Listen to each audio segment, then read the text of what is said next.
When you think of a post-COVID generation, what do you think of? What happened? Well, I think of the pre-COVID generation.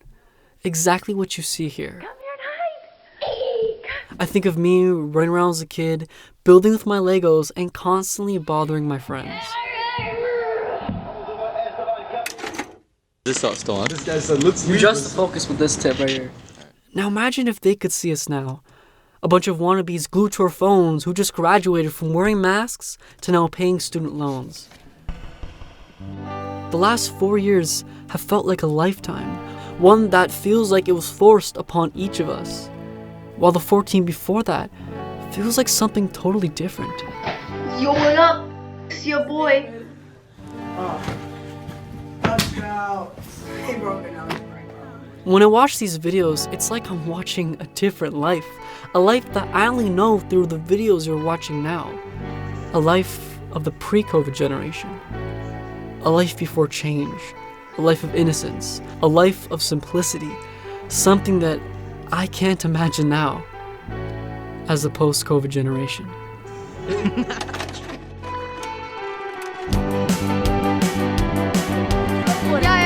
One shot. Cow here. Wait, rice skull. I got a new mic. Going in 7 seconds. Oh, there it goes. Good up, guys. So we're doing reading your comments. Hold on. I gotta interview Noah. Noah, how is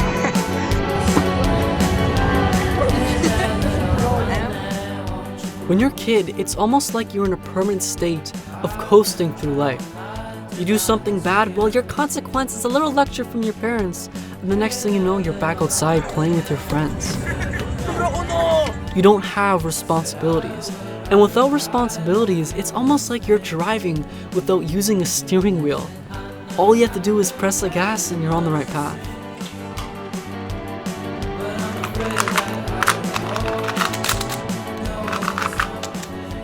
It's the only time in your life where you don't have control, and you're content with that because you're just a kid, you don't know any better. You have the same friends, same people, no change, all smiles. And for me, no COVID.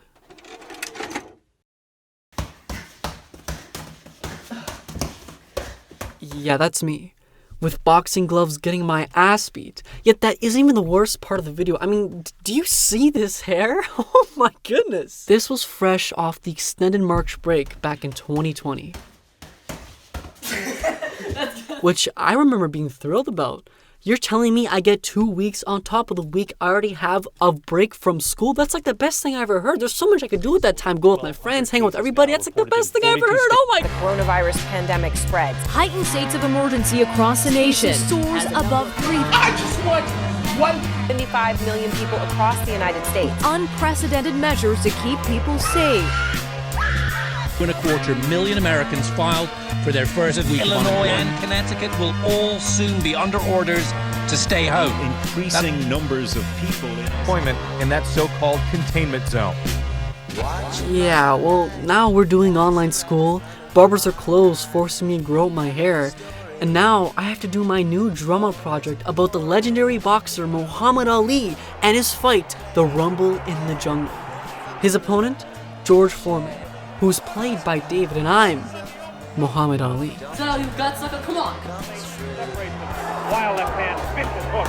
There's a real strong right hand just underneath the heart. And Muhammad Ali is taking the punch now. I was super into boxing at the time. The history, the fighters, it's why I made my whole assignment about it. I even got a punching bag.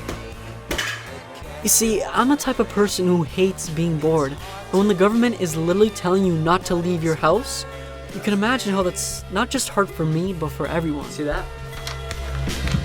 So I looked for new things to do, like boxing, found games like Zelda, got into anime and manga, began weightlifting, started playing guitar, and discovered my favorite music. The one thing I found interesting was that COVID hit right at a time where puberty was at its peak.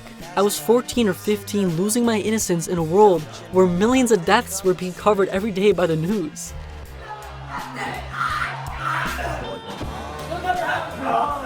I wanted an escape, and these hobbies, things that I found, gave me exactly that. But eventually they turned into something more. Studies show that between the ages of 14 to 18, you start forming your identity. The hobbies I picked up slowly turned into exactly that. The things I liked bled into my personality, eventually becoming a part of my life. Our distractions from the pandemic, the habits we had, formed what we identify with.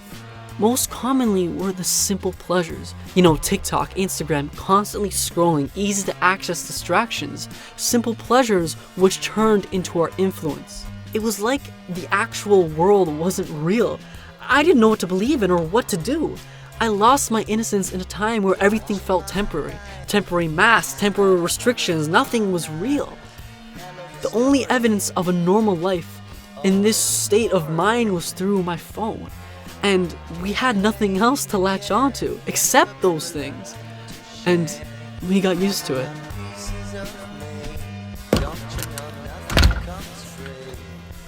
This is the moment the videos you see now are clear in my head, relatable to me in every single way.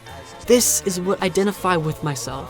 Not the videos you see before COVID. Those feel like a blur because I can't imagine myself without the things that define me. My love for videos, boxing, weightlifting, basketball.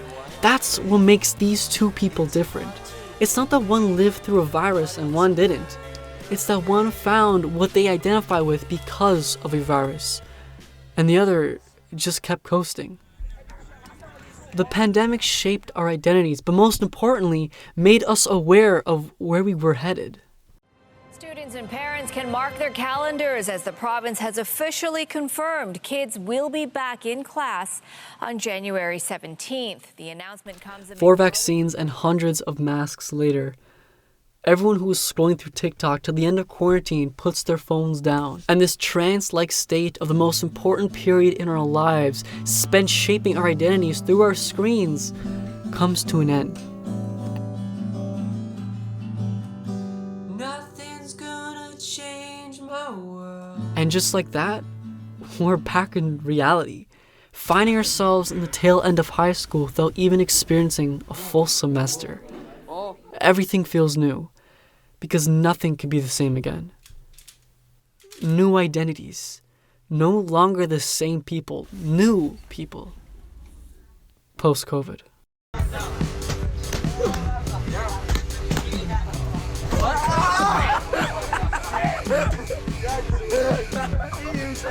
Look at that.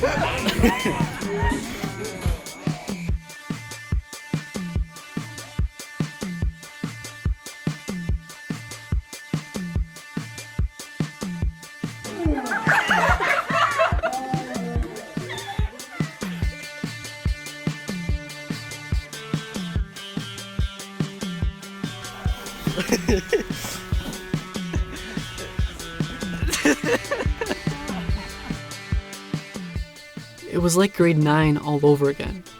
Started from scratch all over again. There is no picking up where you left off. Besides my core friend group, everyone else just felt like strangers. That's not what I meant to say at all. I mean, I'm sick of being, I just wanna hold you. And from this point on, everyone's identities were refined by the influences they found during quarantine. But most importantly, we started to grab the steering wheel, take a hold of it, fixing our mirrors and heading towards our destinations. I feel like before we just fantasized who we wanted to be, but this was the point we started putting it into practice, realizing it was actually possible. For the first time, I felt conscious of what I was doing. My actions had consequences, and that was kind of cool, but not because I liked the consequences, but because I knew what I did actually mattered.